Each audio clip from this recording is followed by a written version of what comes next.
Hi everyone, welcome to Bramble Wild's Floristry 101. Today I'm going to be teaching you how to make a really simple moss base so that you can start off your Christmas wreaths.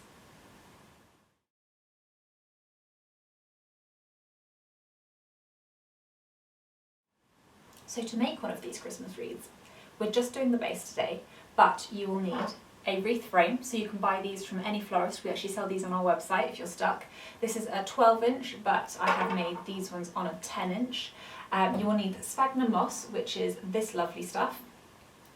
You can actually rake this out of your lawn. It's pretty much the same thing if you're unlucky enough to have moss in your lawn, but don't go and collect this from woodlands because that is actually illegal. You will need a ball of twine, doesn't matter what colour it is, we just happen to use the neutral in the shop anyway, but green would be fine or any other colour you've got, and a pair of scissors as well. So I've brought you down to my table height now so that you can see what I'm doing a little bit better, and this is the overall effect of what we're going to make. It's flat on the back and it's beveled on the front, and that means we're going to get a really nice shape for our Christmas wreaths. So get your new frame out. Like I say, it's a copper base, and I think it's helpful to always just get the moss out on the table, get your hand stuck in and get going with it. So to start with, we're going to need to tie a little bit of twine onto the wreath frame. Like I say, it doesn't matter what colour the twine is, and tie it onto that central bar, and that will stop it twirling and twizzling around and getting generally in a bit of a pickle. That will hold it nice and sturdy. Double knot it on there, and that will keep it nice and safe.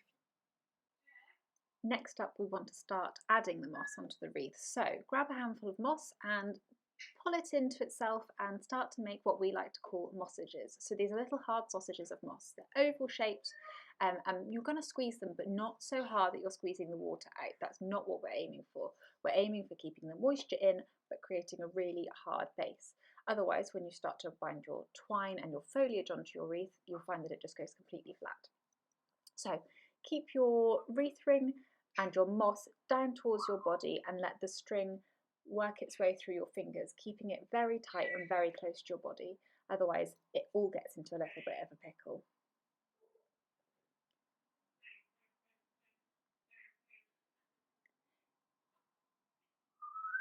So each time we're just grabbing another handful of moss and making another mossage and just butt it up against the first one and then the next one and the one after that. 2 binds of twine each time, that should be ample, because you'll see we'll go around it at the end, but just keep adding it on in this way until you're all the way around.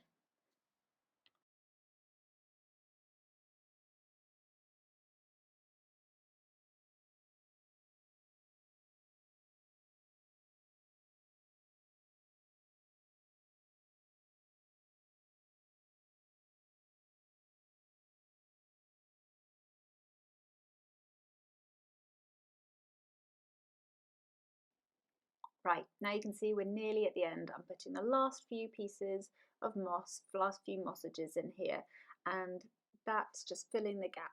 So at the moment it doesn't look as neat as the other wreath.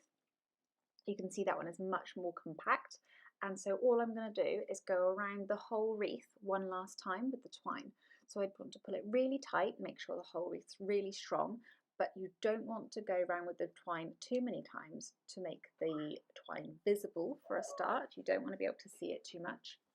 But also you'll find that if it's completely covered in twine, by the time you come to the end of making your wreath and you want to decorate it, you'll have a really hard time getting your wires through, because you'll have so much twine on there, it's going to cause a barrier. So literally just every couple of inches, pull it nice and tight, go around the whole wreath ring and pull it all together.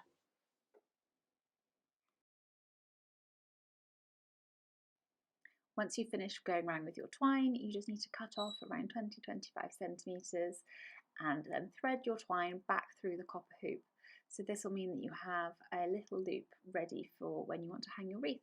So keep one side in a loop, one side straight, and then double knot them together.